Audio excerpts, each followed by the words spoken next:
आनंद दाता ज्ञान हमको दीजिए, शीघ्र सारे दुर्गुणों को दूर हमसे कीजिए, शीघ्र सारे दुर्गुणों को दूर हमसे कीजिए।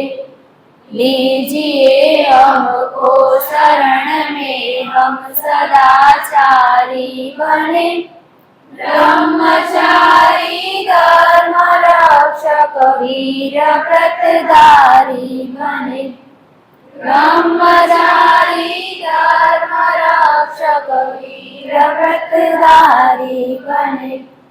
प्रेम से ही गुरुजनों की नित्य हम सेवा करें, सत्य बोले झूठ त्यागे मेल आपस में करे, सत्य बोले झूठ त्यागे मेल आपस में करे। निंदा किसकी हम किसी से भूल ही से ना करें, दिव्य जीवन हो हमारा तेरा यश गाया करे, दिव्य जीवन हो हमारा तेरा यश गाया करे। प्रेम सु आनंद दाता ज्ञान हमको दीजिए, शीघ्र सारे दुर्गुणों को दूर हमसे कीजिए, शीघ्र सारे दुर्गुणों को दूर हमसे कीजिए। હવે હું આપણા આચાર્ય શ્રી સુરેશભાઈ પરમાર સરને આમંત્રિત કરીશ કે તેઓ આવી અને આપણને ડોક્ટર રાકેશભાઈ પટેલ સરનો પરિચય આપશે, શાબ્દિક પરિચય આપશે. માઇકમાં પ્રોબ્લેમ છે.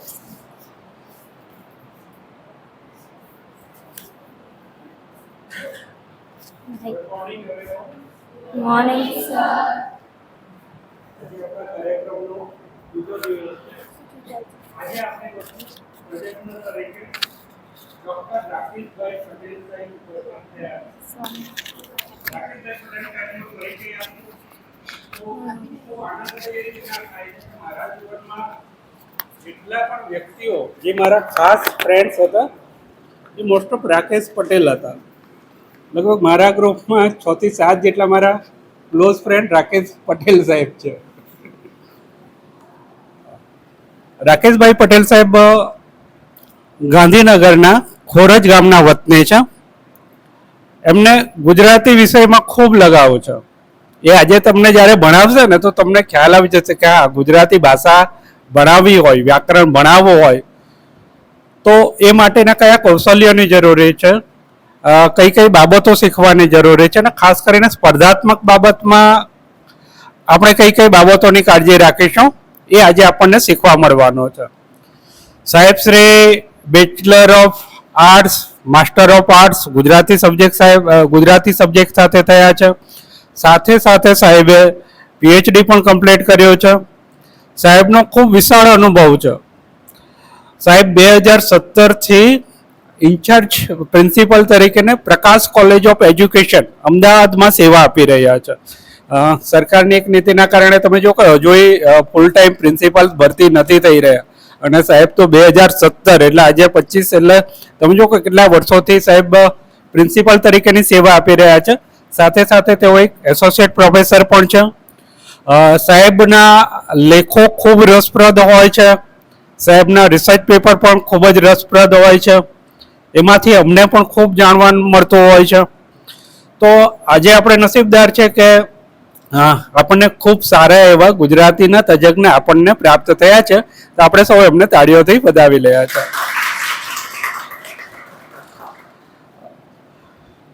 ડોક્ટર રાકેશભાઈ પટેલ સાહેબ આજે તમને વિશેષ બધી જાણકારી ગુજરાતી વિષયમાં આપવાના છે.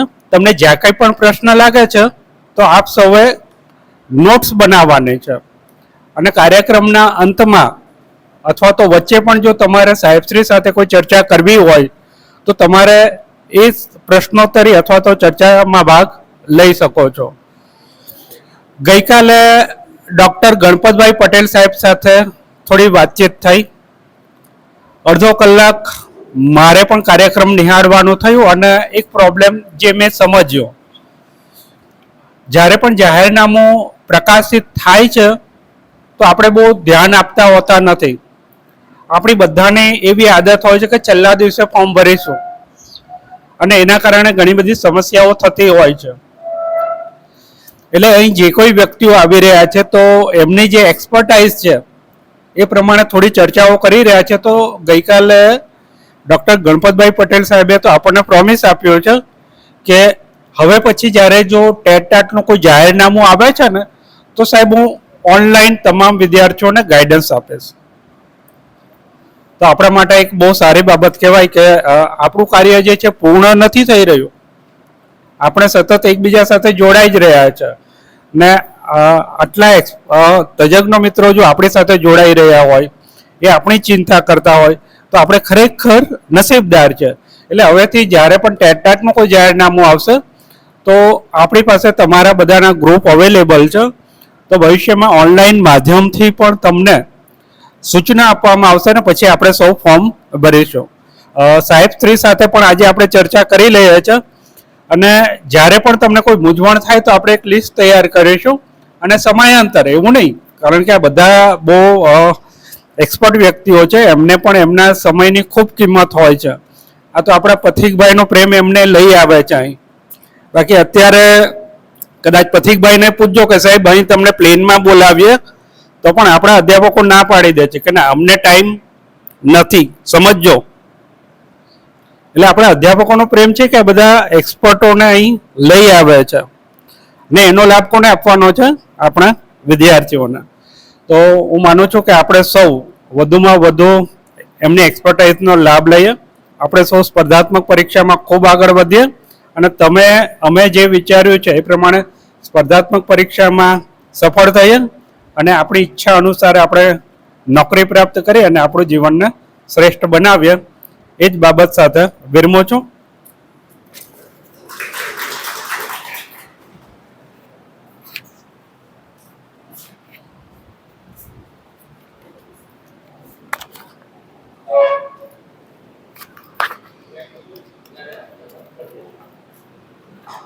તો હવે હું સુરેશ સરને અનુરોધ કરીશ કે તેઓ પુષ્પગુચ્છ દ્વારા સરનું સ્વાગત કરે.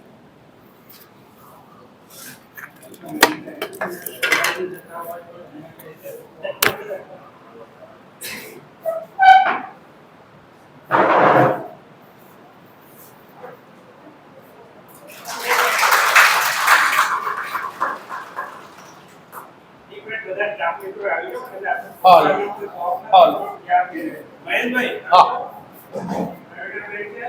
સાહેબ આવી જાઓ. રાકેશભાઈ સાહેબ સાથે અમારો ફોટો હતો.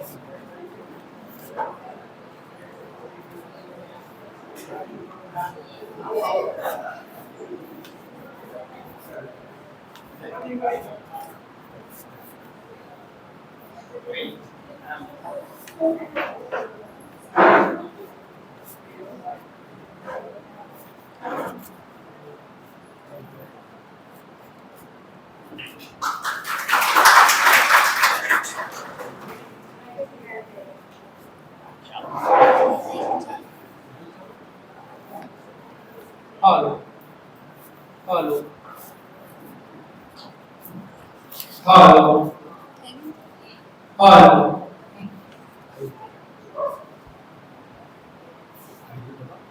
બોલ.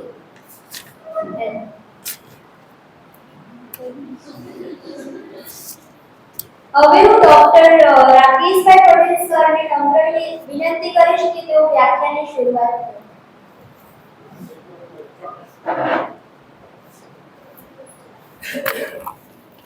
Hello.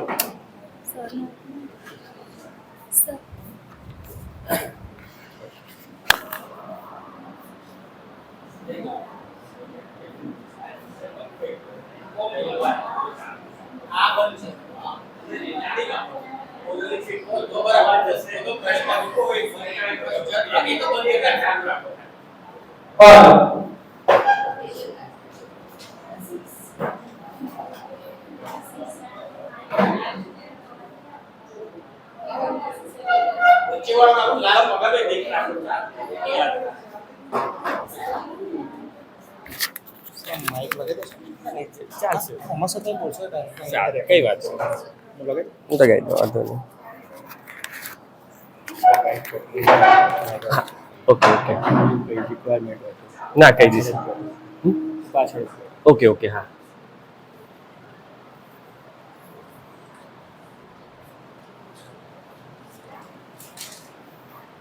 સૌપ્રથમ તો સંસ્થાના આચાર્ય શ્રી અધ્યાપક મિત્રો તાલીમાર્થી મિત્રો સૌ પહેલા એટલા માટે આભાર વ્યક્ત કરું કે આવા કાર્યક્રમ ટાટ ટેટ કે જાહેર પરીક્ષાનું કામ બધી કોલેજો નથી કરતી અમારા અમદાવાદમાં માત્ર 2-3 કોલેજ કરે છે તમારા જિલ્લામાં આવી એકાદ 2 કોલેજો હશે જે ખરેખર પ્રશંસનીય બાબત છે આવું કામ કરવું અને આ સાહેબે જેમ કીધું કે ભાઈ અધ્યાપકોનો સાથ સહકારથી આ બધું કામ થાય છે કોઈ સારા નિષ્ણાતને બોલાવીને આ બધું કામ લેવું બાકી અમે તો જોઈએ છીએ કે અમારા વિદ્યાર્થીઓ પણ 12-25-30 હજાર રૂપિયા ફી ભરીને જાહેર પરીક્ષાની તૈયારીઓ કરવા માટે જતા હોય તો પણ કંઈ સાર ઘણીવાર નથી આવતો તો સંસ્થાના અધ્યાપક મિત્રો અને સંસ્થાને હું આભાર વ્યક્ત કરું છું મને દર વખત આવી રીતના બોલાવે છે અને આવી રીતના મને પણ ગમે છે કે આવું કંઈક આપણું જ્ઞાન હોય તો લોકો સુધી પહોંચે એટલે અધ્યાપક મિત્રો અને સંસ્થાને હું આભાર વ્યક્ત કરું છું આજે આપણે ગુજરાતી વ્યાકરણનો જે મુદ્દાની વાત કરીશું પહેલા તમને જે અઘરા પડતા મુદ્દા છે એ આર્ટ્સ કોમર્સ સાયન્સ 3 ફેકલ્ટી બેઠેલી છે પણ જ્યારે બીએડમાં આપણે એન્ટ્રી લઈએ છીએ ને ત્યારે બધું ભૂલી જવાનું હોય છે એજ્યુકેશન થઈ જાય છે આપણા માટે પહેલા હતું ચાલતું હતું કે ભાઈ ગણિત વાળો એટલે કે 2 ગુણ્યા 2 4 4 જ થાય મારો જવાબ આમ જ હું ગુજરાતીનું જ્ઞાન ના ધરાવું તો ચાલે ગુજરાતી વાળો એમ કહેતો હતો કે મને ગણિતનું જ્ઞાન ના હોય તો ચાલે કોમર્સ વાળો તો એની રીતે એમનું કામ કરે પણ એ બધું આપણે ઘણા સમયથી 2010 થી બધું આ બધું ભૂલી જવાની વાતો આવી સરકાર આવી સરકારે નક્કી કર્યું કે ભાઈ આ એજ્યુકેશન હોય કે ગમે તે વિદ્યાર્થીઓ હોય અને પ્રાઇમરી બેઝ એટલે 9મા ધોરણ સુધી ઓછામાં ઓછું 8મા 9મા ધોરણનું બધા વિષયનું બધું જ્ઞાન હોવું જોઈએ હવે બેઠેલા છે આર્ટ્સ વાળાને એક પ્રશ્ન કરીશ તો સાયન્સ વાળાને નહીં આવડે સાયન્સ વાળાને કહ્યું તો આર્ટ્સ વાળાને નહીં આવડે કે કોમર્સ વાળાને નહીં આવડે આ બધા પ્રશ્નો થવાના એટલે હવે આ બધું આપણે માટે ભૂલી જવાનું છે એના માટે એક જ રસ્તો છે કે બધા જ ધોરણ તમે નીચલા ધોરણથી શરૂ કરો પહેલા બીજા તમે કહ્યું કેમ સાહેબ પહેલા ધોરણથી કેમ કે બીજા ધોરણથી હવે 6ઠ્ઠા ધોરણનો એક નાનો પ્રશ્ન આપણી સામે એક શબ્દ મૂકીએ ગણિતનો દાખલો મૂકો અથવા તો એક શબ્દ ગુજરાતીનો કે એસએસ નો મૂકો તો ઘણા લોકો એમાંથી જવાબ આવે છે ઘણા નહીં આવડે એ આપણે ભૂલી જવાનું છે હવે આપણે એક સમાનતા થઈ જવાનું છે કે આર્ટ્સ કોમર્સ ભૂલી જઈને એજ્યુકેશનના વિદ્યાર્થી છે એ બધું ભેગું થાય ત્યારે આપણે એજ્યુકેશન બને છે હવે એજ્યુકેશન એટલે શિક્ષણ શાખા છે આપણી પેલી જેમ 3 શાખા છે ને વિનર એટલે આર્ટ્સ વાણિજ્ય એટલે કોમર્સ અને વિજ્ઞાન એટલે સાયન્સ એવું એક શિક્ષણ શાખા છે આની એમાં આપણે બેઠેલા છે એટલે હવે આપણી બાજુ ગણિત ના આવડતું તો એને ગુજરાતી શીખવાડે કોમર્સ વાળા તો બધા એને બધું જેને જે ફાવતું એકબીજાને હેલ્પ કરે એટલે આજે આપણે વ્યાકરણના કેટલાક મુદ્દાની જે ચર્ચા કરવા જઈ રહ્યા છે યોગાનું આજે તારીખ તમે જુઓ 22 એપ્રિલ આપણે પૃથ્વી દિવસ ઉજવીએ છીએ બરાબર આવી રીતના આપણે 21 તારીખ 22 તારીખ હવે યોગાનો એક તમે જો કે પૃથ્વી દિવસનું મંગળ એટલે ધરતી જ થાય એક પ્રકારનું યોગાનું એક સેટ થયું હવે એમ થાય કે આપણે માતૃભાષા દિન ઉજવીએ છીએ એનું પેરેલલ તમે જુઓ 21મી મે આપણે યોગ દિન ઉજવીએ તો 21મી ફેબ્રુઆરી માતૃભાષા દિન ઉજવાય કેટલું કોમન કેટલીક વસ્તુ આવશે તમે જોજો એટલે આજે ગ્રામરના કેટલાક મુદ્દાની આપણે થોડી ચર્ચા કરીશું તમારા જે અઘરા ટોપિક છે એના પહેલા આપણે મુદ્દાની વાત પહેલા કરીશું એમાં પાયાના જે મુદ્દા જે છે ખાસ કરીને જનરલ પરીક્ષા તમારી ટાટ ટેટ હોય કે જાહેર પરીક્ષા હોય કેટલાક મુદ્દા તો ફિક્સ જ છે જેમ કે જોડણીનો મુદ્દો છે શબ્દ સમૂહનો છે રૂઢિપ્રયોગનો છે છંદનો છે સમાસનો છે આ કેટલાક પોઈન્ટો એવા હોય છે કે જે આપણે કલ્પના બહારના આપણે કે એમાં શું થઈ ગયું અને ભાષાને જે ઘણા લોકો મહત્વ જ નથી આપતા પાયામાંથી જ બરાબર એટલે કે તો વાંચી લેવાનું નિબંધ આવતો તો કે લખી દેવાનું આવું વિચારીએ છીએ પણ એક ટોપિક આપણને જે ખબર નથી પડતી તો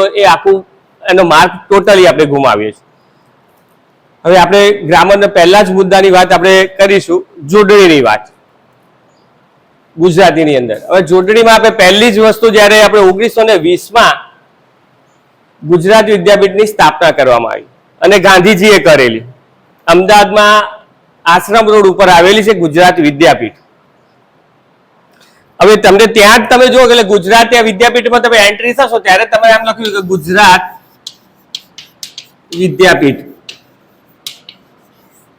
હવે તમે પરિચિત છો ગુજરાત આમથી પરિચિત છો, આનાથી. આ દીર્ઘ ઉ છે એનાથી પરિચિત નથી. બહાર જ પહેલું બોર્ડ આમાં આવેલું છે ગુજરાત વિદ્યાપીઠમાં. એટલે કેટલાક ત્યાં જઈને ગુજરાતી ડિક્શનરી ત્યાં મળે છે. જોડણી કોર્સ ત્યાંથી જ ખરીદવો. બહારના બધા પ્રાઇવેટ હોય એવા યોગ્ય માન્ય પણ નથી. કોઈ પણ વાદ વિવાદ થાય તો ગુજરાત સરકારે જયારે નક્કી કર્યું કે હવે પછી કોઈ જોડણી, અને એ વખતે ગાંધીજીએ જ કહી દીધું કે જોડણી કોર્સને જયારે સાર્થ જોડણી કોર્સ, બૃહદ જોડણી કોર્સ, એવો જોડણી કોર્સ આવે છે. 1920માં ગુજરાત વિદ્યાપીઠની સ્થાપના થઈ ત્યારે જ ગાંધીજીએ કહી દીધું હતું કે હવે પછી કોઈએ જોડણી કરવાનો કોઈનો અધિકાર નથી. એમાં જે આપવામાં આવેલી છે એ જ સાચી. હવે તમે અંદર એન્ટર થાવ ત્યારે પહેલા ગુજરાત શબ્દ આ લખો એટલે તમને એમ થાય કે અહીં જ ડિક્શનરીમાં છે ગુજરાત જ શબ્દ ખોટો લખ્યો છે એવું થશે કે ગુજરાત આમ. આપણું નોલેજ એમ થાય કે બધું ગુજરાત આમ લખાય, પણ એવું નથી. કેટલાક શબ્દોની જોડણી બંને રીતે સાચી હોય છે, પણ જે ડિક્શનરીમાં કે જે માન્ય આપ્યું એ જ લઈ શકાય, બધી ના લઈ શકાય. બરાબર? એટલે આપણે આવા કેટલાક શબ્દો, કેટલાક અઘરા શબ્દો છે. તમને એમ કીધું છે વિદ્યાર્થી નથી સ્કૂલમાં આવડતું એટલે કે 25 વાર લખી લાય, યોગ્ય નથી. શિક્ષકો એમ કે 25 વાર લખ જોડણી, એટલે આ શબ્દની 25 વાર, 5 શબ્દ ખોટા પડે એટલે બધા 25 વાર લખી લાય તો પણ એનો સાર નહીં આવે. આજે આપણે જોઈશું એની સ્કિલ શીખવાની. સાહેબે કે હમણાં જ કીધું કે આને વ્યાકરણની કેવી રીતે આપણે શીખી શકીશું, તો એ તમે જોશો ને આજે એમ કે આ તો મને પહેલેથી જો આટલી માત્ર 5 અમુક વસ્તુનો 5 સેકન્ડનું જ કામ છે, 5 જ સેકન્ડનું કામ. આટલો નિયમ જો 5 સેકન્ડનો એક નિયમ તમને છઠ્ઠા ધોરણમાં યાદ રહ્યો હોત તો આજે તમે ક્યારે પણ જોડણીના માર્ગ ગુમાવો નહીં. જોડણીની અસર સમાસમાં પડે, એની અસર છંદમાં પડે, સંધિમાં પડે. એ કેવી રીતના પડશે એ આપણે જોતા જઈશું. હવે સૌપ્રથમ રસ્વઈ દીર્ઘઈથી શરૂ કરીશું. બરાબર? એમાં કેટલાક કહે છે ભાઈ રસ્વઈ બોલવામાં ર બોલે છે, પણ હકીકતમાં શબ્દ બોર્ડમાં લખીશું એટલે તમે જોશો હસ્વ શબ્દ છે.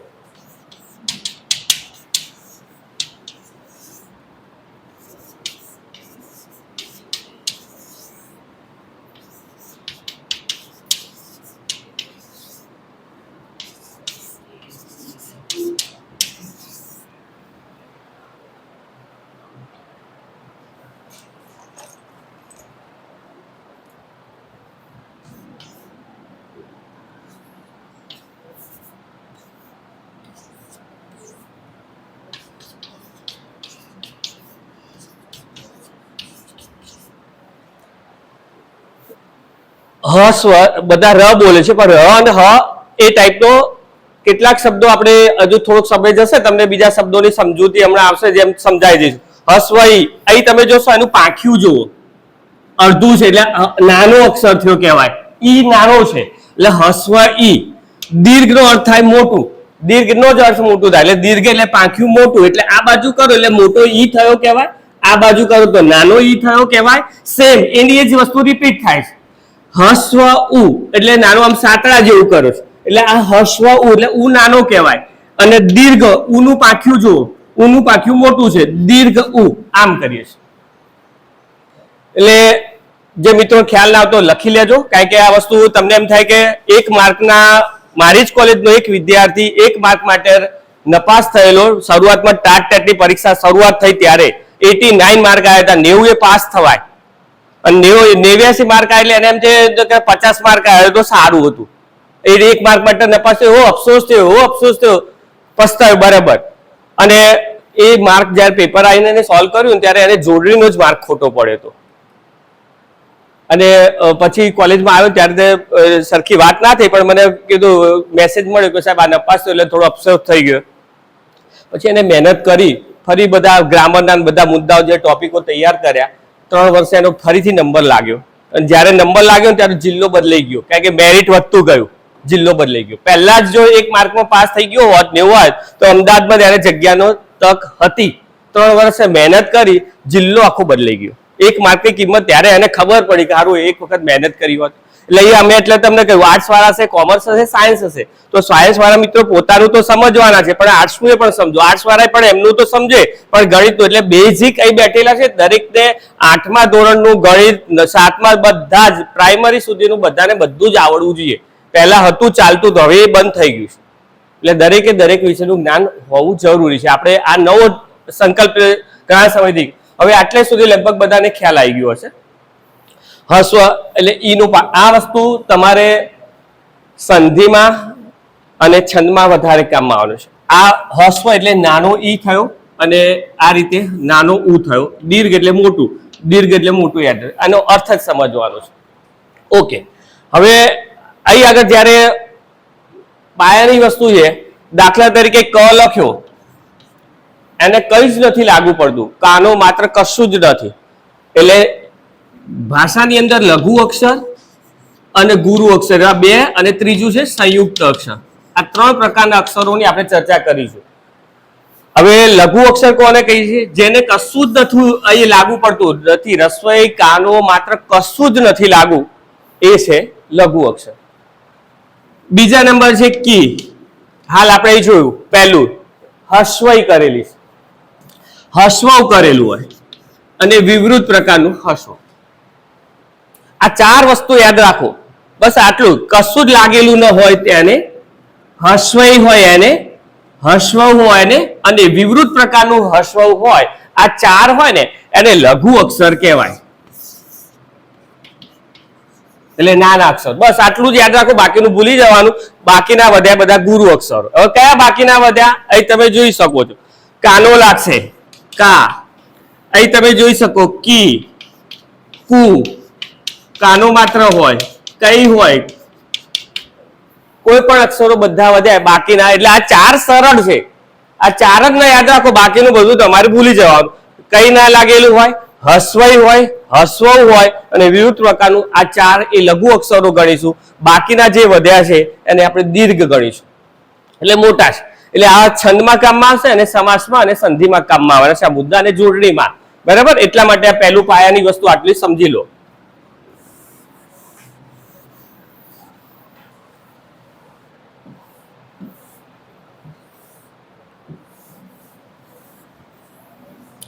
હવે હાલ તમને કીધું કે ભાઈ જોડણીની વાત આપણે શરૂ કરીએ, તો વ્યાકરણને થોડુંક વ્યવસ્થિત રૂપમાં આપણે જોવું હોય ને, એટલે વ્યાકરણ ત્યાંથી ઉદ્ભવ્યું છે કે ભાઈ ભાષાને સમજવું હોય તો વ્યાકરણ થોડુંક આપણે સમજવું પડે. આપણી ભાષાના જે શબ્દો છે કેવી રીતના આવ્યા છે, ગુજરાતીના શબ્દો, એ આપણે સમજીશું પહેલા. એટલે એના કેટલાય શબ્દોની જોડણી તમને એમ લાગશે કે આ પોઈન્ટ તમને જો 6ઠ્ઠા ધોરણમાં શીખવાડ્યા હોય તો આજ સુધી તમને કોઈ જોડણી ખોટી ના પડે. માત્ર 2-5 મિનિટની સેકન્ડના નિયમો છે બધા, તમે જુઓ તો. પહેલા આપણે શબ્દોની વાત કરીશું. જે શબ્દો આવે પહેલો જ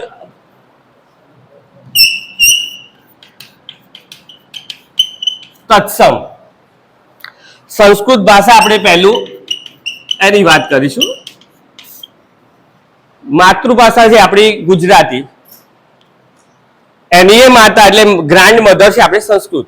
કારણ કે સંસ્કૃત બધી જ ભાષાઓ સંસ્કૃતમાંથી આવી છે મોટા ભાગની. એટલે માતાની પણ માતા છે. આપણી કોઈ પણ પ્રસંગ તમે જો, કોઈ પણ વિધિ હશે તો સંસ્કૃતમાં બોલાશે. આમ તમે જો, આપણે સમજાવો બધું જલ્દી બોલે એટલે જલ્દી ખ્યાલ ના આવે, બાકી સંસ્કૃતમાં જ થાય બધો પ્રસંગો. કોઈ પણ પ્રસંગો તમે જો સંસ્કૃતમાં બોલાય. એટલે મોટા ભાગના શબ્દો છે ને આપણે સંસ્કૃતમાંથી આવેલા છે. એટલે એ સંસ્કૃત આપણી માતાની પણ માતા કહેવાય છે. બરાબર?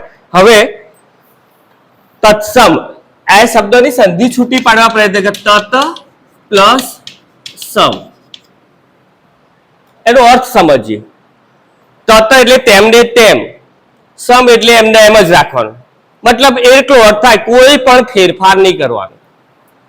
તત એટલે તેમને તેમ, સરખું એમને એમ રાખવાનું, એટલે કોઈ જ પણ ફેરફાર નહીં કરવો, એવો અર્થ થાય. એટલે કેટલાક શબ્દો એવા જે છે ને કે સંસ્કૃતમાંથી બેઠા છે, આપણે ફેરફાર નહીં કરવાના, એ જ રાખવાના. કેટલાક જોશો એટલે તમને આપણે શબ્દના અર્થ પણ જોઈશું, એના મિનિંગ જોઈશું, એટલે તમને ખ્યાલ આવશે. હવે તત્સમની વાત કરીએ, દાખલા તરીકે ગુરુથી જ આપણે શરૂ કરીએ. ગુરુ આમ લખાય, તમારે જોવો જોઈએ બધા લખશે મોટા, ગુરુ આમ જ લખશે. આ રૂ આમ કરે છે, ખોટું છે, ટોટલી ખોટું છે. આ આવે જ નહીં કોઈ દિવસ. ર શબ્દ આખો છે અને હસ્વ આવી રીતના કરવાનું. આ ઓરિજિનલ છે. કારણ કે આપણે આ શબ્દ સમજ્યા નથી, જોયા નથી, એટલે આપણે ખ્યાલ આવશે કે ભાઈ આ તત્સમ શબ્દ છે. સંસ્કૃતનો મૂળ શબ્દ એવી રીતના આવેલો છે. બીજું એ જ રીતે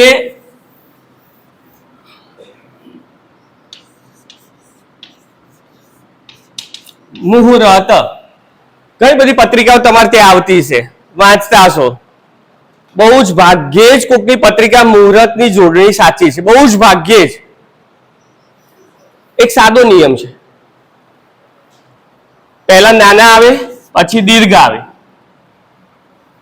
હસ્વ દીર્ઘ એટલે નાનો આવે પછી મોટો આવે. બાકી તમે જોશો ને કોઈનું આમ હશે બે, કાં તો બે આમ હશે, કોઈ સાચું જ નહીં હોય કે આમ હશે તો કઈક આમ હશે, રસ્વ દીર્ઘ દીર્ઘ રસ્વ દીર્ઘ એવું રીતના હશે. કાં તો પછી આની ભૂલ હશે તો નહીં. આ રેપ કર્યો છે મુહૂર્ત, તો અહીં આગળ કર્યું છે, એટલે એને જો 15 ઓપ્શન નીકળે ને તો એક જ જોડણીની સાચી જ ના પડે, 15 માંથી એક ના પડે. આને કેટલા બધા ઓપ્શન નીકળે, એક પણ સાચી ના પડે. આ સાદો નિયમ યાદ રાખવાનો, પેલો નાનો આવે પછી મોટો આવે અને પછી રેફ વાળે. જનરલી આવી સિચ્યુએશન હોય છે. હવે આ શબ્દ તમે સમજો મુહૂર્ત એટલે બધાને ખબર છે કે આપણે સારા સમયનું ચોઘડિયું કેવી રીતે જોઈએ એવા અર્થમાં આપણે વિચારીએ છીએ. ઓકે, ત્યારબાદ આ શબ્દ આવે તો એ જ રીતે શુશ્રુષા. બધાને ખ્યાલ આવે કોઈ અર્થ પૂછવા છે ને પર્ટિક્યુલર કોઈ અર્થ જવાબ નહીં આપી શકે. તમે મારી કોલેજમાં નથી આપતા એટલે તમને આ તો ધ્યાન દોરું છું, બાકી આનો અર્થ જલ્દી નહીં આવે. 6થા 7મા ધોરણનો શબ્દ છે આ, એનો અર્થ નહીં આવડે. તમે અંદર પ્રયત્ન કરો, આવડે તો છૂટ છે, બોલી શકો છો, કોઈ વાંધો નહીં. ઓકે, પ્રયત્ન કરો. 7મા ધોરણનો શબ્દ છે, શબ્દાર્થમાં ટિપ્પણમાં પાછળ લખેલો છે. હમણાં મેં કીધું ને કે બધા જ મિત્રોને 8મા ધોરણ સુધીનું બધા જ વિષયનું જ્ઞાન જરૂરી છે. ઓકે, હવે હું વાક્ય પ્રયોગ કરું કે વહુએ સાસુની શુશ્રુષા કરવી જોઈએ. વાક્ય રચના છે, સેવા ચાકરી. તરત કેવો જવાબ આવ્યો? કોઈ પણ વસ્તુ પેપર કે કોઈ પણ વસ્તુ વાંચીએ ત્યારે આગળ પાછળ એ વખતે અર્થ સમજાય છે. જો પેપરમાં આ શબ્દ હું પેપરમાંથી બોલ્યો કે વહુએ સાસુ સસરાની સેવા શુશ્રુષા શબ્દ ત્યાં વાપર્યો છે, એ વખતે આવડે છે તમને, પણ આવું અલગથી પૂછ્યો ત્યારે તમને નથી આવડતું. શબ્દ આવડતો હતો પણ વાક્ય પ્રયોગ જ્યારે કરીએ છીએ ત્યારે આપણને ખબર પડે છે. ઓકે, હવે ગોખવાનું નથી. નાનો મોટો કાનો 3 અક્ષર છે, 3 અક્ષર છે, બધાને એક એક વસ્તુ મળી ગઈ. આને રસ્વ મળ્યું, આને દીર્ઘ મળ્યો, આને કાનો મળ્યો. સેમ આને રસ્વ મળ્યું, આને દીર્ઘ મળ્યું, આને ઉપર રેફ મળ્યું. એટલે ક્યાંય કોઈને પ્રશ્ન ઉભો થાય નહીં. આ ગમે ત્યારે તમને આ શબ્દનો પૂછાય તો હવે યાદ રહી જાય કે પહેલો નાનો પછી મોટો અને આવી રીતના. આવા શબ્દો, અમુક શબ્દો રિપીટેશન, ઘણા શબ્દો એવા હશે જે ચર્ચા આજે આપણે થવાની જ છે કે જાહેર પરીક્ષામાં વારંવાર ટાટ ટેટમાં પૂછાઈ ગયેલા છે. એવા બધા પ્રશ્નોની આજે આપણે સાથે સાથે ચર્ચા કરતા જઈશું. ત્યારબાદ આ જે બધા સંસ્કૃતના શબ્દો જે છે 5-7 વધારે નહીં જોઈએ, કારણ કે બીજા ઘણા બધા શબ્દો જોવાના છે, સાથે સાથે જોતા જઈશું. આ 2-3 શબ્દ જોયા, મુહૂર્ત જોયું, શુશ્રુષા જોયું. સૌથી અગત્યનું નિયમમાં આવે છે પણ આની અંદર જ વર્ણવી લઈએ.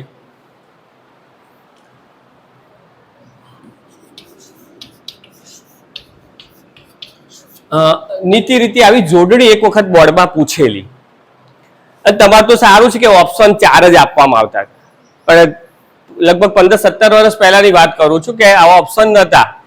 શબ્દ આપ્યો હોય અને સામે તમારે સાચો જવાબ લખવાનો સુધારીને. તો આની તમે કેટલી વેરાયટી આવે તો કે નીતિ રીતિ કે આમ રાખો, કોઈ કે 4 માં રસોઈ કરવી છે, કોઈ કે ના 2 આમ 2 આમ 2 આમ કરો, આમ કરો 3 કામ. કેટલા ઓપ્શન નીકળે, તમે વિકલ્પો કેટલા બધા નીકળે. એટલે અહીં વાર પહેલા વિદ્યાર્થી લખ્યું કે આ તો ભાઈ નીતિ રીતિ આમ લખ્યું છે, નીતિ રીતિ આમ લખ્યું છે, એટલે આ બાજુ જુઓ એટલે કે ના આને તો સારું 2 બાજુ આમ કર્યું છે અને રીતિ આમ કરી, એટલે પેલો ચેકીને આર્યું લખે. એટલે 4-5 વાર ભૂલો કરી જ હોય એ સાચી ના પડે. કેટલું ઈઝી છે તમે જોજો. આ કેટલા શબ્દો બને, 500 શબ્દ બને આના ઉપરથી.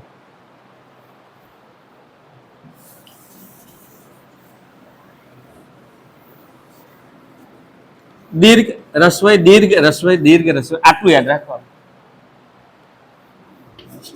નીતિ, રીતિ, પ્રીતિ, કીર્તિ, ભીતિ. ભલે ભેગા કરીને આપો.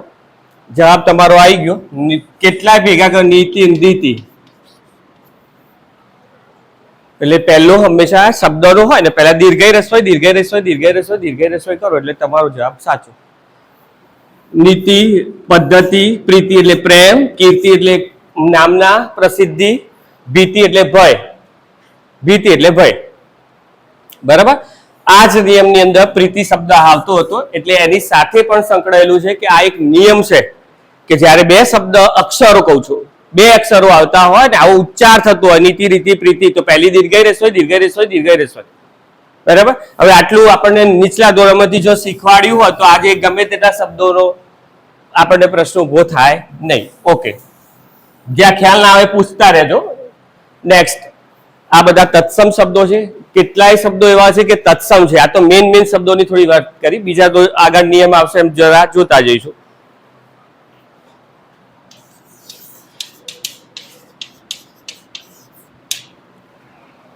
ત્યારબાદ બીજા શબ્દો છે તદભાવ.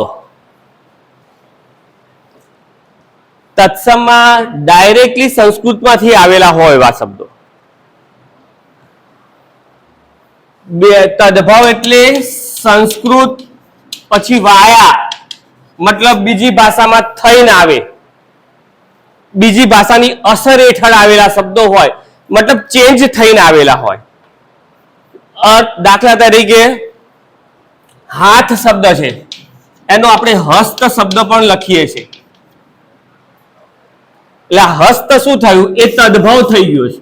હતો હાથ શબ્દ સંસ્કૃતમાંથી હસ્ત, એવી રીતના તદભાવ એટલે ભાષા સંસ્કૃતમાં પણ બીજા શબ્દોની અસર થવાથી શબ્દમાં ફેરફાર. તદભાવનો શું થાય? ફેરફાર થવું. તત્સમનો અર્થ આ શબ્દ પણ પરીક્ષામાં પૂછાઈ ગયેલો છે કે જે સંસ્કૃતમાંથી શબ્દો આવેલા હોય એને શું કહેવાય? આવો પ્રશ્ન પૂછેલો તો તત્સમ આવશે. ધ્યાન રાખજો, ઊંધું કરેલું. તમને તો શું કીધું હમણાં કે સંસ્કૃતમાંથી આવેલા શબ્દો તત્સમ કહીએ છીએ. તો આવા પણ પ્રશ્નો ઓપ્શનમાં આવે છે. તત્સમ, તદભાવ એટલે બીજા પ્રકારના જે શબ્દો છે બીજી ભાષામાં થઈને ચેન્જ થઈને આવે તે તદભાવ. ઓકે, ત્યારબાદ દ્રશ્ય શબ્દ, જે ખાસ કરીને પ્રાદેશિક શબ્દો, તળપદા શબ્દોનો સમાવેશ થશે. ગામઠી શબ્દો કહીએ છીએ. આ પગ હોય, કોકનો પગ નતો શું કે બેટા ટોટીઓ લે ને, તળપદા છે. માથું નડતો ત્યાં ભોડું નડે છે. માટીનું ઢેફું હોય તો ઢેફું એ શું છે? એ આ બધા શબ્દો એમાં આવે. દ્રશ્ય શબ્દ છે. ઘણી વાર બોલચાલની ભાષામાં આવે. કોઈક વિસ્તારમાં જાઓ, એ વિસ્તારમાં તમે બોલતા હો ત્યાં શબ્દોની અમુક વિસ્તારમાં જો અમુક શબ્દોનું પેટર્ન બોલાતી હોય, ભાઈ ગુડા શબ્દ બોલાતો અમુક એરિયામાં ભાઈ ગુડા, એનો શબ્દ રિપીટ થતો હોય. આ બધું શું છે? દ્રશ્ય શબ્દ છે. મેઇન 3 છે. ચોથા નંબરે પરપ્રાંતીય શબ્દ.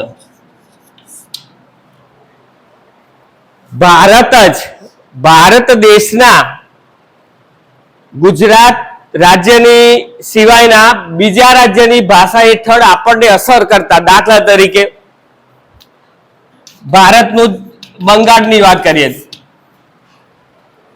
બંગાળામાંથી એક શબ્દ આવ્યો બાબુ શબ્દ.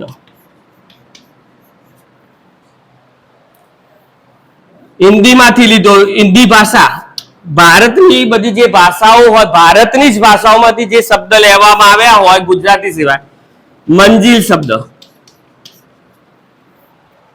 શહીદ શબ્દ, આ બધા હિન્દી શબ્દો છે. આ બધા એટલે કન્નડ છે, કન્નડ, પંતુજી શબ્દ ક્યાંથી? કન્નડ ભાષામાંથી આવે છે. ભારતની અન્ય ભાષાઓમાંથી આપણે ગુજરાતી ભાષામાં જે આવ્યા હોય એને પરપ્રાંતીય શબ્દ કહેવાય. અને 5મા નંબરે વિદેશી,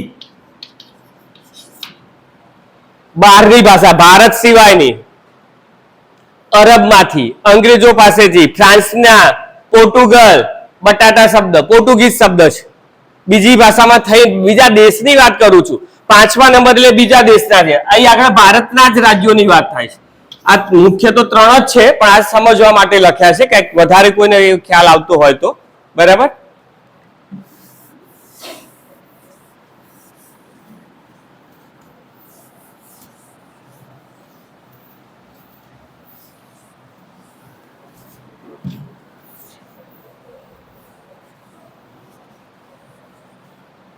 હવે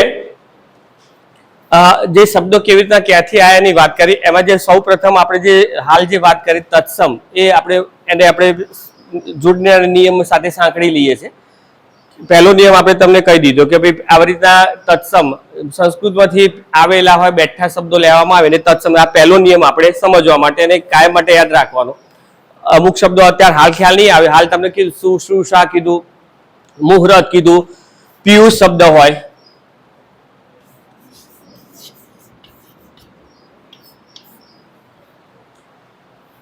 દીર્ઘ, બરાબર.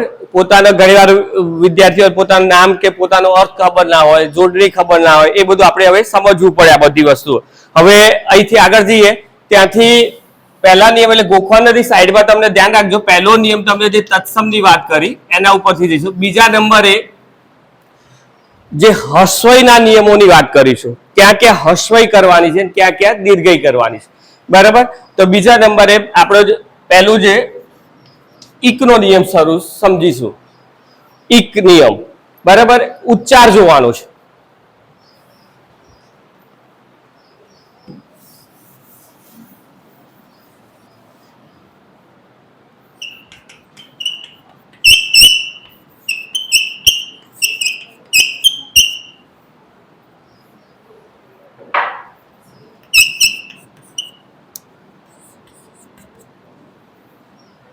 હવે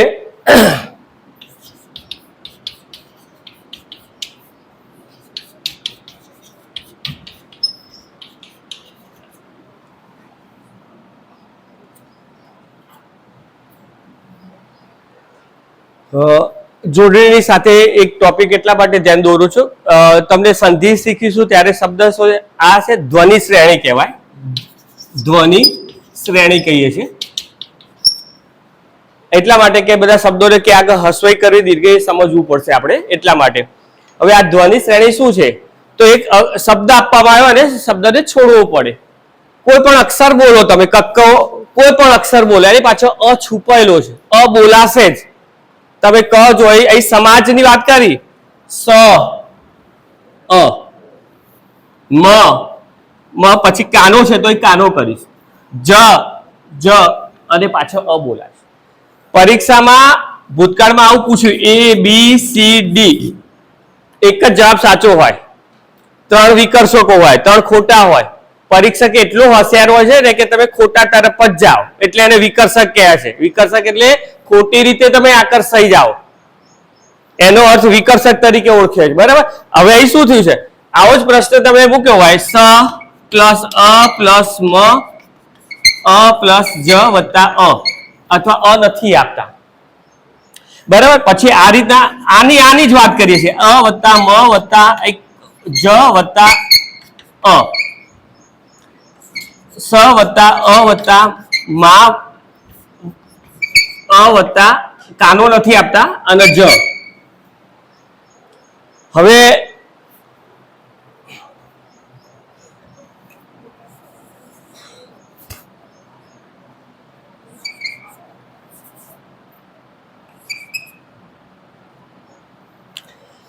જનરલી તમને ગુંચવા માટે વિકલ્પો કરતા હોય છે. બરાબર. અહીં તમે જો 3 ની પાછળ અ મૂકેલો હશે, ઉદાહરણ તરીકે આપું છું, અ નહીં હોય મતલબ બીજો શબ્દ મૂક્યો તો ખાલી જ મૂકી દીધો છે, માની લો. અમે જોયું કે 95% આ જ જવાબ લખે છે. કેમ એવું કરે છે કે આ 3 ને બધું હરખું જ આવે ને એટલે છોડ દો, કે જે જુદું પડે નહીં લખો. અડધા વિકલ્પો કેમ સાચા નથી પડતા? 90% ઉપર વિદ્યાર્થી આવું વિચારે કે આ જે જુદું પડે ને એને લખો. એવું નથી હોતું, એ સમજી લેજો. એટલે આવું મોટા આવું કરે એટલે સમજવાનું. હવે આપણે અહીં આગળ ધ્વનિ શ્રેણીની વાત કરીએ છીએ. અક્ષર તમે કોઈ પણ અક્ષર બોલો અને પાછો અ છુપાયેલો છે. સ, અ. હવે આ થઈ ધ્વનિ શ્રેણી. હવે અહીં તમને એમ થયું કે સામાજિક શબ્દ એડ કરીએ છીએ. સ વત્તા આ વત્તા મ વત્તા આ વત્તા જ વત્તા ઈ અને ક. બસ આ શબ્દ આપણે ધ્વનિ શ્રેણી કેમ કરવી પડી આ તમારે સમજવાનું છે. ઈક બોલાય છે એ ઈકનો નિયમ છે. જ્યાં જ્યાં ઈક આવે ત્યાં તમે બધી રસોઈ આવશે. હવે આના ઉપરથી જેટલા 500 શબ્દ બને ઈક વાળા, ઓછામાં ઓછા 500. સમાજ લખો તો સામાજિક, ધર્મ ઉપરથી ધાર્મિક, અર્થ ઉપરથી આર્થિક, શરીર ઉપર આમાં ખાસ ધ્યાનમાં રાખો. આ તો આવડશે કારણ કે રસોઈ દીર્ઘ બે હશે ને ત્યાં પ્રોબ્લેમ થશે. શારીરિક અહીં સમજી લેવાનું, અહીં ઈક હોય એટલે આગળ વાળું દીર્ઘઈ હશે, બે સાથે નહીં હોય. આ નિયમ યાદ રાખવાનો છે, છેલ્લે ઈક હોવો જોઈએ. આ ઈક હોય એટલે આગળ વાળું દીર્ઘઈ હોય જનરલી. એટલે આવા તમને ભૂગોળ તો ભૌગોલિક, બરાબર. એ રીતે તમે ઇતિહાસ તો ઐતિહાસિક, 500 ઉપર શબ્દ છે ડિક્શનરીમાં, તમે જોવા જોજો.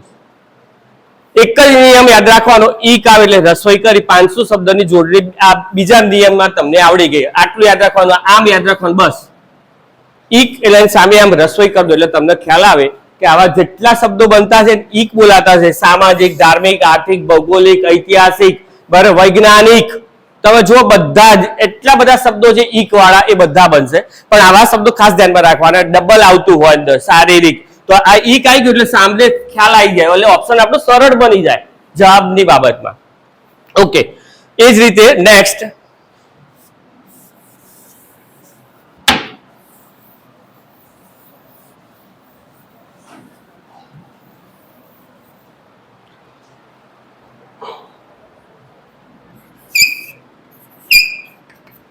ઈત બોલાતું હોય. ગણિત, પંડિત, રચિત, કથિત. ઉચ્ચાર જોવાનો છે, શબ્દનો ઉચ્ચાર જોવાનો. આ બધા હસ્વઈ વાળા નિયમની વાત ચાલે છે. ઈક, ઈત. એ જ રીતે ઈલ બોલાતું હોય, શબ્દનો અંત જોવાનો છે. અનિલ, અખિલ. આ ઈત વાળું છે, આ ઈલ વાળું છે.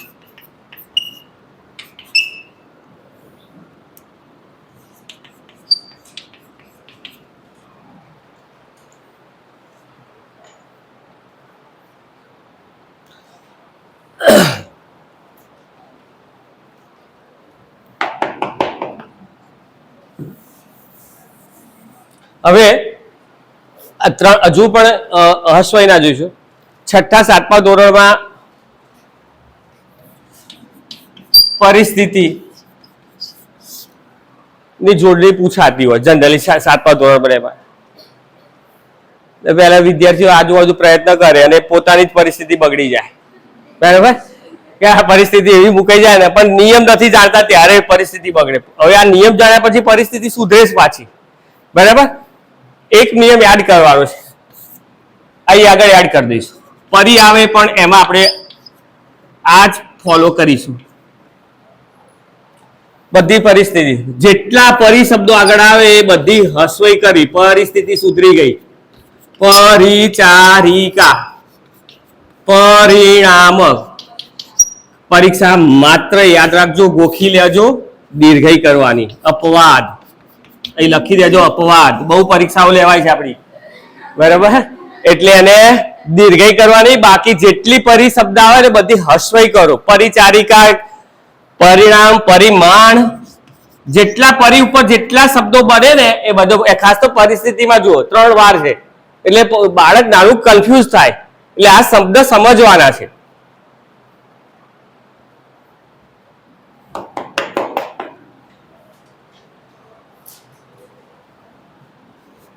ત્યારે ઘણા બધા શબ્દો છે પરિવાળા, જેટલા શબ્દો આવે ખાલી એક પરીક્ષા યાદ રાખજો.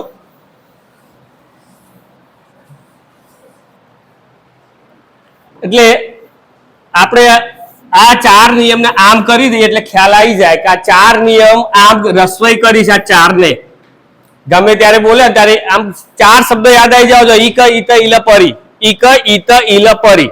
ગમે ત્યાં જાઓ પરીક્ષા આલવા, ગમે ત્યારે કોઈ પણ જગ્યાએ પહેલો નિયમ તો તમને સમજાવી દીધો છે બરાબર. બીજા નંબર 4 નું આ જોડકું છે, આ મેન તો એક જ થયો કહેવાય, આ બીજો જ નિયમ કહેવાય, પણ એના અંદર 4 ભાગ પાડે. ઉચ્ચાર જોવાનો, ઈક ઈત ઈલ પરી, પહેલું છે તત્સમ થી લીધું. નેક્સ્ટ બરાબર. એ જ રીતે દીર્ઘના નિયમ છે. દીર્ઘ એટલે મોટું, એમાં આપણે વધારે નિયમ નહીં આવતા. નિય અનિય શબ્દની વાત કરીશું. ઇન શબ્દ હોય, આ જે ઉચ્ચાર જોઈએ, પહેલા ઇન ની વાત કરી લઈએ. નવીન, કુલીન, આ શબ્દમાં ખાસ ધ્યાનમાં રાખવાનું છે, આમ જ વધારે પડે. વિલીન, દીર્ઘ યાદ રાખવાનું. ઇન બોલે ને એ દીર્ઘમાં આવશે. આ જો આમ યાદ રાખવાનું. આમ આગળ વાળું નાનું જ હશે, નાનો ઉ કે નાનો ઈ હશે. આ આવડ્યું એટલે આગળ વાળું આવડવાનું છે. એ આટલું ઉચ્ચાર જોવાનું. ઇન બોલાશે, પાછળ દીર્ઘ કે દીર્ઘ હશે, એમ યાદ રાખો. ઇન, ઇન એટલે આગળ વાળું નાનું જ હોય. જો ન કઈ નથી એટલે નાનો અક્ષર હશે. બીજો જો નાનો જ હશે, નાનો જ હશે. આ ઇન વાળા એટલે આપણે એડ કરી શકીએ. છઠ્ઠામાં ઇન શબ્દ આવતા હોય ત્યાં દીર્ઘ કરવી. એટલે એ જે અનિય બોલાતો હોય 7મા નંબરે અનિય, આની વાત કરી. અનિયની, નિય કે અનિય. માનનીય, આ તો આપણે બધાને જરૂર જ પડશે. ચિઠ્ઠી લખીએ કે કઈ રજૂઆત કરીએ, અરજી લખીએ તો માનનીય લખીએ છીએ. વર્ણનીય લખીએ છીએ, વર્ણનીય. કથનીય. અનિય અનિય અનિય શબ્દનો ઉચ્ચાર જુઓ. આ શબ્દો તો આપણે વપરાવાના જ છે આપણી કક્ષાએ, એજ્યુકેશન લાઈનમાં છે તો આવવાના છે. બોલવું એટલે કથન કરીએ છીએ. માનનીય, વર્ણનીય, બરાબર. આ શબ્દો અનિય અનિય આવે એટલે દીર્ઘ આવે, બરાબર.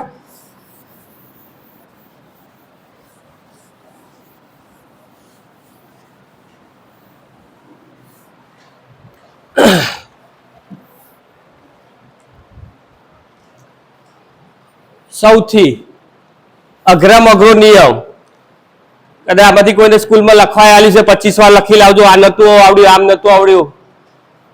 એવા નિયમની થોડી ચર્ચા આજે કરીશું. અઘરો નિયમ જે છે અને આપણને બહુ અઘરું પડે, મ્યુનિસિપાલિટી. યુનિવર્સિટી લખવું તો હાલની તારીખમાં કેટલાને ભૂલ પડતી જશે, બરાબર. દીર્ઘઈ રસોઈ, દીર્ઘઈ રસોઈ, આ શું સાહેબ યાદ રાખવાનું કઈ ખબર જ નથી પડતી, એમ લાગે આપણને. દીર્ઘઈ કરવી, રસોઈ કરીશું.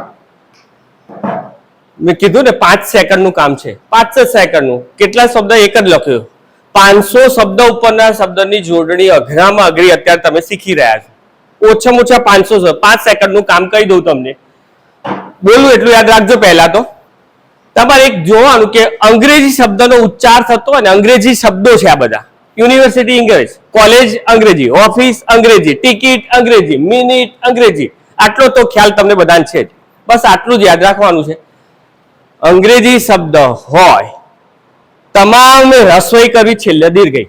બસ હવે હું બોર્ડમાં લખું છું. આ તમે જો ગયો મ્યુનિસિપાલિટી, છેલ્લી દીર્ઘઈ, બધી રસોઈ કરી દો, વાત પૂરી. નેક્સ્ટ ટિકિટ, મિનિટ, બધી રસોઈ જ કરવાનું, કશું ગોખવાનું નથી. આવડ્યું એટલે પેલું 25 વાર લખી લે એટલે યાદ નથી રહ્યું. ડિગ્રી, છેલ્લે શું આવે? દીર્ઘઈ. આવતી હોય ના આવતી હોય નહીં કરવાનું. બિસ્કિટ, બરાબર, તો બિસ્કિટી ના થાય, આમ જ થશે બિસ્કિટ. એટલે તમે જેટલા શબ્દો યાદ કરો એટલા બધા કરો. અંગ્રેજીના બધા રસોઈ જો છેલ્લે આવ્યું એને દીર્ઘઈ કરો, વાત પૂરી. આ તમે જુઓ. હવે અઘરામાં અઘરું આપણે યુનિવર્સિટી સાથે સંકળાયેલા છે. હવે યુનિવર્સિટીની વાત કરીએ.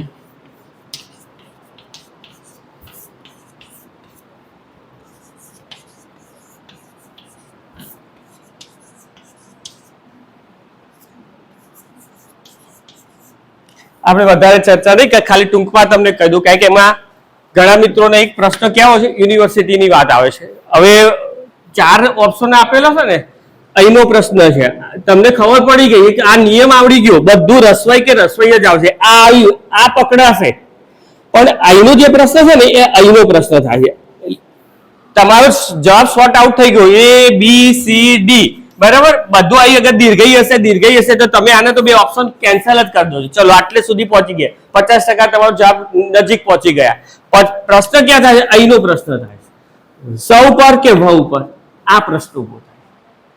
ત્યાં જ પરીક્ષામાં આ તો નિકાલ આવી ગયો, કારણ કે આ નિયમ તમે કહ્યું કે ભાઈ બધી જ રસોઈ હોવી જોઈએ છેલ્લે દીર્ઘઈ, બરાબર. તો આમાંથી તમે સુધી પહોંચ્યા.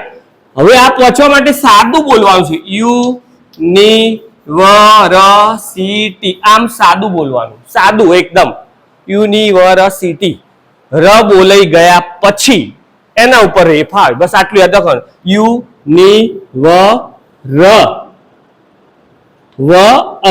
બોલાય એટલે સ ઉપર આવે. એટલે પરીક્ષામાં ક્યાં કન્ફ્યુઝ થાય? અહીં કરું કઈ કરું, આ સિલેક્ટ કરું કે આ સિલેક્ટ કરું, એ આ છે. સેમ આવો પ્રશ્ન એક વખત થયેલો, આશીર્વાદમાં થયેલો.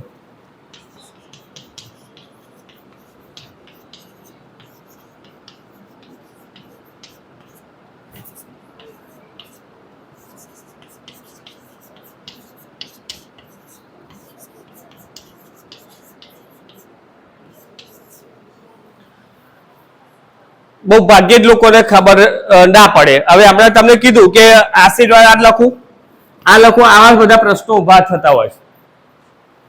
હમણાં જ કીધું સાચા શબ્દ તરફ જવું હોય તો સાદું, આ સી ર વાદ, એટલે તમારો જવાબ સીધો આવીને ઉભો રહેશે.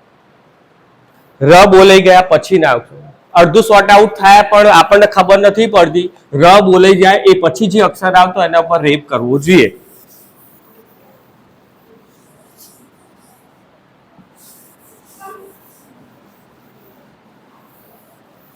હવે અંગ્રેજી શબ્દોની હાલ વાત કરી, એટલે આ તમે જો 500 ઉપરના શબ્દો છે ડિક્શનરીમાં, તમે ખોલીને જોજો. હવે અહીં આગળ આપણે 8મા નંબરનો નિયમ હતો અંગ્રેજીનો, હસ્વઈ દીર્ઘઈ છે, સમજો છેલ્લો અક્ષર દીર્ઘઈ, પહેલા બધી રસોઈ કરી. 9મા નંબરે હજુ પણ અંગ્રેજીમાં જ રહીશું આપણે. બીજો એક નિયમ અંગ્રેજીનો શીખીશું.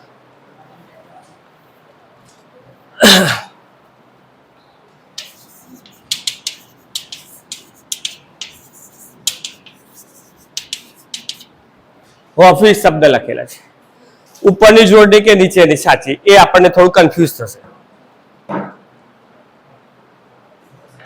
બોલો, વિચારો.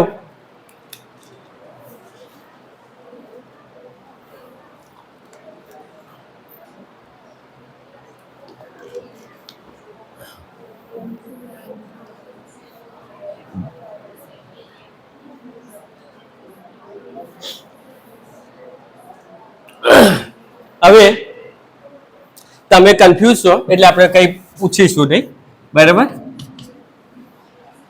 એટલે નિયમ, બીજો નિયમ યાદ રાખજો, અંગ્રેજી શબ્દો હોય પેલા જેમ 5 સેકન્ડમાં કહ્યું ને બધી હસવાઈ કરે છેલ્લે દીર્ઘઈ, અહીં એક નિયમ બીજો યાદ કરજો.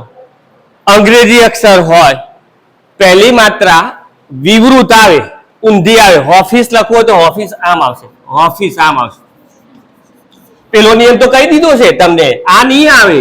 અંગ્રેજી શબ્દ એટલે આમ આવે, એટલે આ નિયમ તો પકડાઈ ગયો. પણ આ પહેલી માત્રા છે ને એ ઊંધી હોય, ગોખવા નથી. અંગ્રેજી શબ્દ હોય તો હસોય તો પસંદ કરો. મેં હમણાં જ કહી દીધું, તમારે આ પહેલા પસંદ, આ નહીં આવી જોઈએ. પણ પહેલો તો થોડા કે તમે નજીક પહોંચો, ભલે આમ ખોટું હતું પણ નજીક પહોંચવા માટે આ રસ્તો હતો જ, તમને રસોઈ તો કીધી હતી. પણ હવે બીજાથી સાચું બનવા માટે વિવૃત માત્રા કરવી જોઈએ, એટલે આ સાદો શબ્દ. બીજું કોલેજ, પહેલા જ અક્ષરમાં જ કરવાની છે, બીજામાં નહીં. કોલેજ બધામાં નહીં. ટેલિફોન અપવાદ છે, ટેલિફોનમાં નહીં આવે. આમ ટેલિફોન એમ નહીં બોલાય, સાદું જ બોલાય. ટેલિફોન એમ સાદું બોલાય છે, એ અંગ્રેજી શબ્દ ખરો પણ નહીં આવે. જેમ પેલું પરીક્ષા અપવાદ હતું એ અપવાદ છે, ટેલી એમ નથી બોલાતું, ટેલી એમ સાદી જ વાત છે. એટલે અંગ્રેજી અક્ષરો હોય પહેલી માત્રા હંમેશા ઊંધી કરવી જોઈએ, બરાબર. આ બીજો એક જોડણીમાં ઇંગ્લિશનો એક નિયમ થયો. એજ્યુકેશનમાં આવે ઊંધી માત્રા, વિવૃત ઊંધી જ કહીએ છીએ, બરાબર.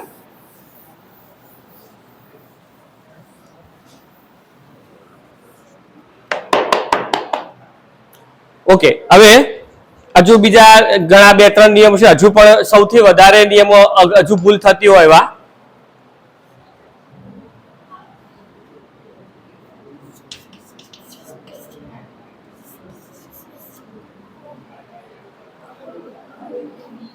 એક જ અક્ષર લખ્યો છે. આના ઉપરથી જેટલા શબ્દો બનતા હોય ને એ 4-5 શબ્દો તો હું તમને કહી દઈ લિસ્ટ.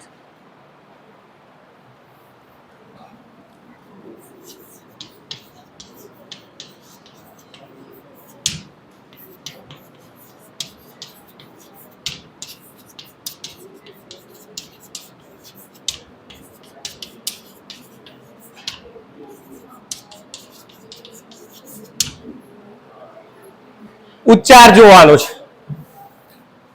હસ્વઈ, હસ્વ અને અનુસ્વાર. ઉચ્ચાર જો બોલવાનું છે. અઠવાડિયું, પખવાડિયું, જોબન્યું, કોડિયું, ધોતિયું, ડીયું, ડીયું, નીયું એવો શબ્દ યાદ રાખવાનું. બરાબર? પરોઢિયું ગોખવાનું નથી, નિયમ યાદ રાખવાનો છે. હસ્વઈ, હસ્વ ને અનુસ્વાર. આવું ક્યાંય નથી હો, ડિક્શનરીમાં નથી. આ શબ્દો ભેગા કરીને મેં મારી રીતે કરેલું છે. આ ક્યાંય છે નહીં બીજું ક્યાંય. બરાબર? તમે જોશો તો ખ્યાલ નહીં આવે એમાં. એટલે આ ઉચ્ચાર જુઓ. નિયુ, ડીયુ, ડીયુ એવાનો શબ્દનો ઉચ્ચાર. આવા શબ્દો તમારે ક્યાંય લખવાના હતા એટલે નિયમ યાદ આવવો જોઈએ. આપણે 9મા નંબરનો નિયમ જોયો, પછી 10મા નંબરનો તમારે શું લખવું? રસ્વઈ, રસ્વનો અનુસ્વાર. એટલે શબ્દો તરત યાદ આવી જાય. જો બન્યું, ગલુડિયું, એમ નહીં. તમે આ ગ્રામરમાં છે ને એકવાર આ મૂકી દીધું પછી તમે 2-4 દિવસ ફરી રિપીટ કરશો ને તો જ પાકું થશે. ખાલી મૂકી દીધું હોય ને એ ખાલી નજર જ મારવાની.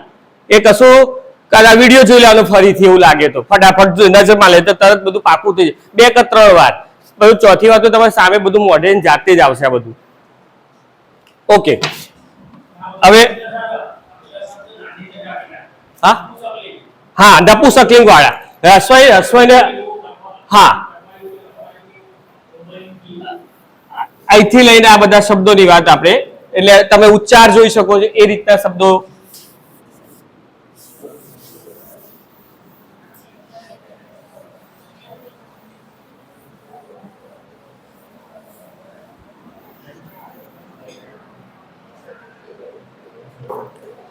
હવે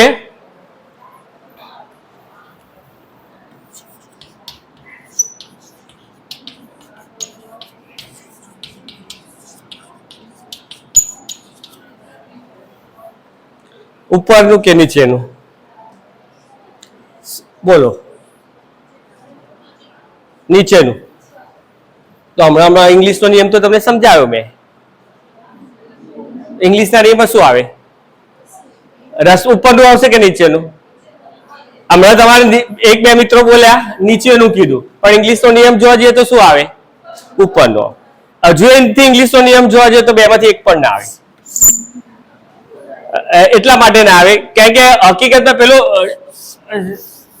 બધા બોર્ડ મારેલા હોય છે, એટલે પેલું પેન્ટરને બોર્ડ બનાવવા આપ્યું ને એટલે જગ્યા ના હોય એટલે શબ્દના અક્ષર કટ કરી નાખે.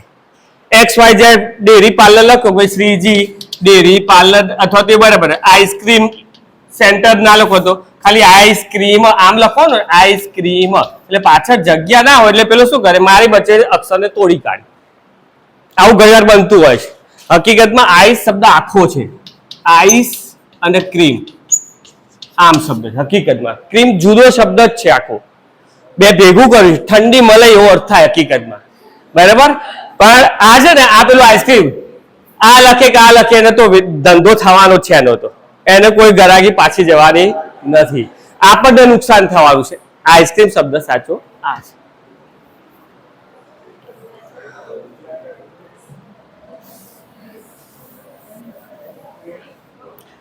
ઓકે, હવે એ જ રીતે દુકાને તમે કઈ વસ્તુ ખરીદવા જાઓ તો ભાઈ વ્યાજબી આપો ને વ્યાજબી આપો આવો શબ્દ. સાચો શબ્દ વાજબી છે, એમ વાજબી આપો એમ. અને પેલું લખાય પેલું વ્યાજ આલો એમ, વ્યાજ આમ લખે એટલે જે ખોટું છે ઉચ્ચારની દ્રષ્ટિએ. પેપરમાં તમે જવાબ લખતા એટલે તમે ઘણી વાર આમ આમ શું કરો છો? શું કરો છો? તમારો જવાબ ખોટો તો આમ આમ શું કરો છો તમે? એને ચેક કરો. શું બોલ્યા તમે? ચેક ચાક. છેક છાક શબ્દ છે, છેક છાક. આ ઓરિજિનલ સાચા શબ્દો છે. કારણ કે આપણે બોલવાનું પેલું અને મોટા ટેવ હોય એટલે જવાબ જનરલી એ લોકો લખતા હોય છે, એ પરિચિત નથી એટલે એવું થાય છે.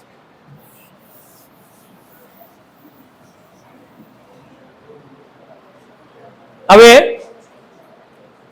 તમારે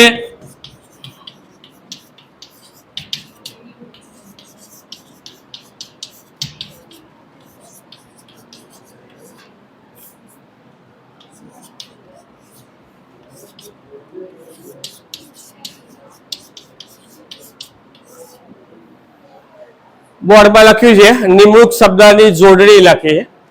હવે તમે જ્યારે અરજી કરશો, અત્યાર તો ટાઈમ ગવર્મેન્ટ ના મળે ત્યારે પ્રાઇવેટમાં જવાનું થાય ત્યારે નિમણૂક શબ્દ તમારે છેલ્લા ફકરામાં ક્યાંક લખવું પડે. જો મારી નિમણૂક થશે તો મારી ફરજો નિષ્ઠાપૂર્વક અદા કરીશ, આ બધું લખવું પડે છે આપણે, બરાબર, પ્રોસેસર ખાતે. હવે નિમણૂક શબ્દ તમે લખ્યો, કયો લખો? ઉપર નીચે ચારમાં તમારી પાસે 4 ઓપ્શન છે.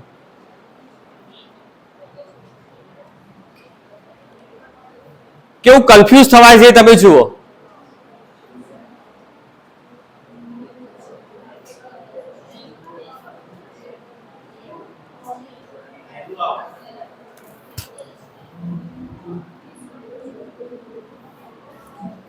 બરાબર, મોટા ભાગના આ બેમાંથી સિલેક્ટ કરવાના છે, મોટા ભાગનાથી. કલ્પના બહારનો શબ્દ છે, ઉપર અનુસ્વાર ના આવે, આ સાચો જવાબ છે.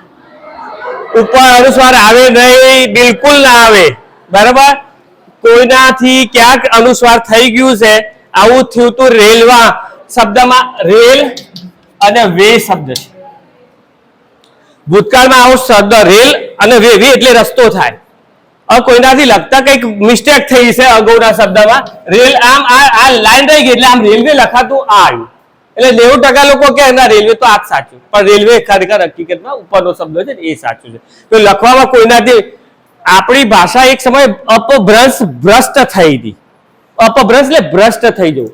સંસ્કૃતમાંથી, પ્રાચીનમાંથી બધા ભાષાઓ ઉતરતી આવેલી છે. રાજા પહેલાના સમયમાં બહુ સગવડો નથી, એટલે સગવડો નથી એટલે શું કરે, રાજા પોતાના દરબારમાં કોઈ આવ્યો હોય એને જો કવિતા ગવડાવે, વાર્તા કેવડાવે અને લખવાનું કામ કરે, લહિયો કહેતા, એ લહિયા પાસે કામ કરાવે. હવે લહિયો તો એવું જાણે કે મારા સિવાય કોઈને ખબર પડવા નથી, એટલે રસોઈ કરો કે દીર્ઘઈ કરો, અનુસ્વાર કરો, એટલે ભાષા ભ્રષ્ટ કરનાર. જે શબ્દ લખવો હોય ને, દાખલા કે રેલવે કોને ખબર પડવાની શું લખી છે, બરાબર. ઉપર ટપકું કરું છું તો એ કરશે, લ આખો લખો છે તો એટલે કાનો માત્ર કરો છો એ તો કરશે, એટલે એને મન ફાવે એટલે રસોઈ દીર્ઘઈને લાગુ પડતું જ નતું, એટલે ભાષા ભ્રષ્ટ થઈ ગઈ. એટલે પછી ધીરે ધીરે આ બધું સંસ્કૃતમાંથી થતા થતા આપણે સ્પષ્ટ આપણે જે શબ્દ જે કહીએ છીએ શિષ્ટ શબ્દ કહેવાય.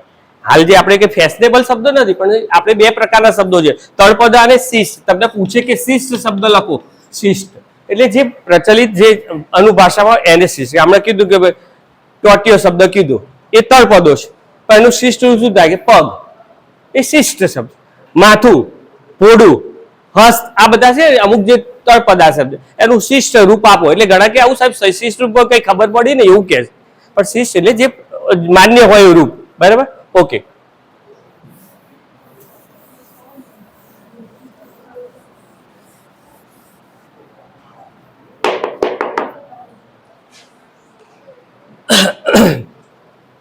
હવે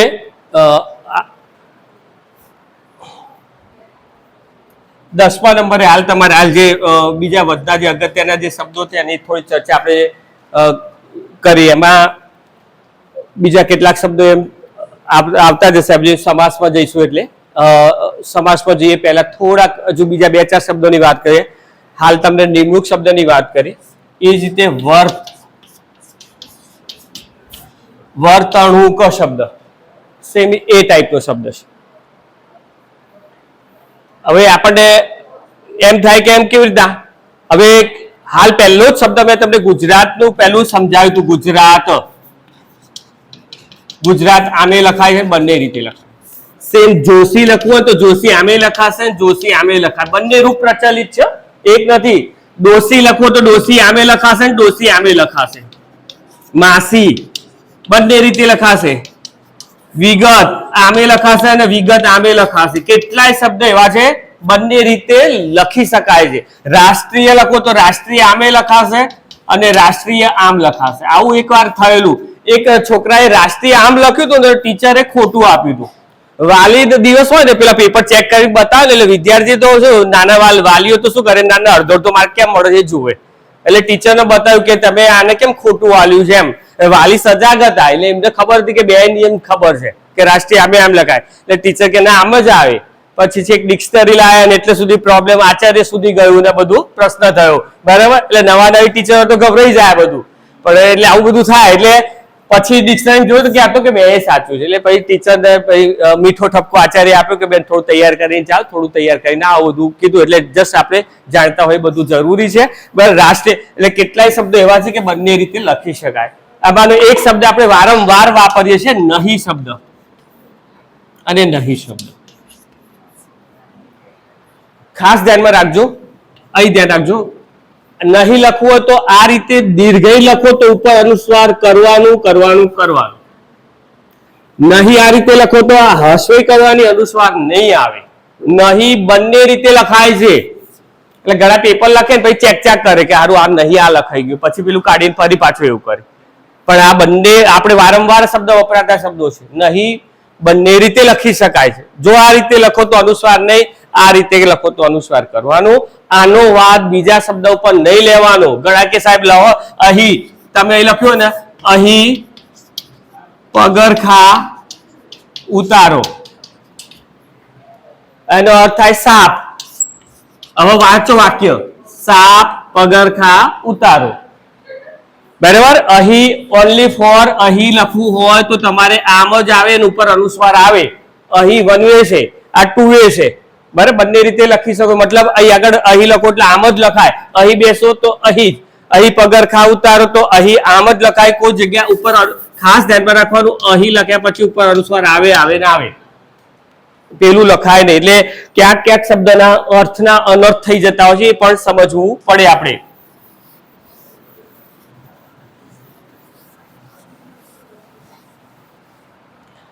ઓકે, હવે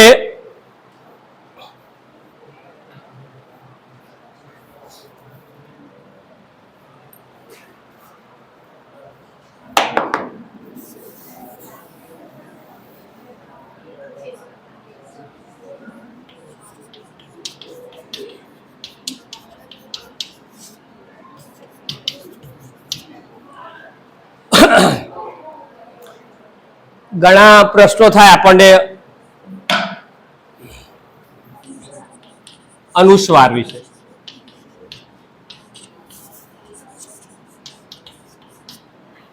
અલ્કેશભાઈ પંડ્યા શબ્દ આપણે લખ્યું. ઘણી વાર આપણે કાપા કૌશલ્ય બધા શીખ્યા છો તમે બધું બરાબર. જે કૌશલ્ય શીખ્યા ત્યારે આપણે બોર્ડ પૂરેપૂરું સાફ કરીએ, ના કરીએ ને ક્યાંક અનુસ્વાર વચ્ચે આપણે ટપકું રહી ગયું હોય, ક્યાંક લખતા અથવા અર્થનો અનર્થ થઈ જાય બરાબર. ત્યાં જ એ જ જગ્યાએ શબ્દ આવી ગયો અને આપણે અનુસ્વાર નતું કરવું, ત્યાં અનુસ્વાર આવી. એટલે બોર્ડ આપણે ખરેખર સાફ કરે. પણ અહીં આગળ એવું નથી. અલ્કેશભાઈ પંડ્યા, આ મીંડું બરોબર જો એટલે અનુસ્વાર ના વંચાય તો પડ્યા શબ્દ એક અર્થનો અનર્થ થઈ જાય. સહેજ શબ્દ તમે જો ઉચ્ચાર જોવાનો છે. હવે અનુસ્વારની અંદર મૃદુ અને કઠોર બે પ્રકારના અનુસ્વાર જોવાના છે. હાલ આપણો આજે ફેર પડી ગયો એ કઠોર પ્રકારનો છે. ચેન્જ થઈ ગયો આખો અર્થ, કઠોર કહેવાશે. મીરા શબ્દ રા ઉપર અનુસ્વાર આવશે. મીંડું નહીં કરો તો એ અર્થ બદલાવાનો નથી, તો શું થશે? મૃદુ થશે. કોઈ જ ફેર નહીં પડે બરાબર. એટલે અનુસ્વાર નિયમ પ્રમાણે આવે છે, નિયમ પ્રમાણે આવે છે. એટલે આપણે નિયમ કેટલાક નિયમો છે એટલે આવે છે. એટલે મીરા ઉપર અનુસ્વાર કરવું પડે તો જ સાચી જોડણી બને. પણ એ મૃદુ છે. મૃદુ એટલે કોઈ અર્થ નહીં બદલાય. મીંડું કરો તો એ, ન કરો તો એ. પણ અહીં જો અનુસ્વારથી ફેરફાર પડી જશે તો કઠોર પ્રકારનું અનુસ્વાર ગણાશે. હાલ આપણે જો મીંડું હતું થતું. એ જ રીતે બંગલો લખેલું હોય કે મારી પાસે 5 કરોડનો બંગલો છે, મીંડું જતું રહે તો બગલો એટલે પક્ષી થઈ જાય કે આ 5 કરોડનું પક્ષી પડ્યું રહ્યું છે એમ, એવો અર્થ થાય. એક શું થઈ જશે? કઠોર. એટલે આપણા શબ્દો સમજવા પડે, અનુસ્વારના નિયમો સમજવા પડે. એ જ રીતે આ બધું જોડણી સાથે સંકળાયેલું છે એટલે એ પણ આપણે ધ્યાન રાખીએ. પછી ભૂતકાળમાં આવું પણ મેં જોયેલું કે કેટલાક વિદ્યાર્થીઓ નાના ધોરણના વિદ્યાર્થીઓને બહુ શબ્દની ખબર ના હોય એટલે શું કરે? સુખ શબ્દ લખ્યું હોય અને દુઃખમાં બે ટપકા આવે છે વિસર્ગ કહેવાય. બે ટપકા શું કહેવાય? વિસર્ગ. એટલે નાના છોકરા પર ભૂલ કરેલી, હવે જોયેલું કે ટપકા કે સાહેબ ઈ આવે તો સુખભાઈ બે ટપકા આવે જ ને એમ. એટલે આવું પણ લખેલું છે વિદ્યાર્થી. એટલે આપણે છોકરા અમુક પ્રશ્ન કરે કે સાહેબ આ અહીં છે તો અહીં કેમ ના આવે? પણ કેટલાક શબ્દોનું શું એ નિયમો હોય છે ને, કેટલાક નિયમોને આધીન હોય છે. એટલે કેટલુંક વસ્તુ તમારે કે મારે એ રીતે, જેમ પરીક્ષા શબ્દ કીધું એ મારે માનવું પડે, તમારે દીર્ઘ અપવાદ છે. એ જ રીતે ટેલિફોનમાં તમને કીધું કે અપવાદ છે ને ઉચ્ચારની દ્રષ્ટિએ, એટલે તમારે કે મારે એમાં નથી. અમુક નિયમો એવું હશે કે નિયમ પ્રમાણે ચાલે, એમાં કઈ આપણે બંધન હોતું નથી. બરાબર. અહીં આગળ મોટા ભાગના આઈએમપી નિયમો જોડણીના પૂરા થયા. આઈએમ જો ઘણા બધા છે પણ પેટા નિયમો છે. હા, પેટા નિયમો છે તમને જતા થોડું બહુ અઘરું પડશે, એટલે એમાં જતા નથી પેટા, કારણ કે બીજા મુદ્દા મારે હજુ ચલાવવાના છે. જે સંધિના, સમાસના, છંદના મેન જે પૂછાય છે. બરાબર. એ અત્યારે ઓકે 5 ઓકે મોટા આગના નિયમો પહેલા પૂરા.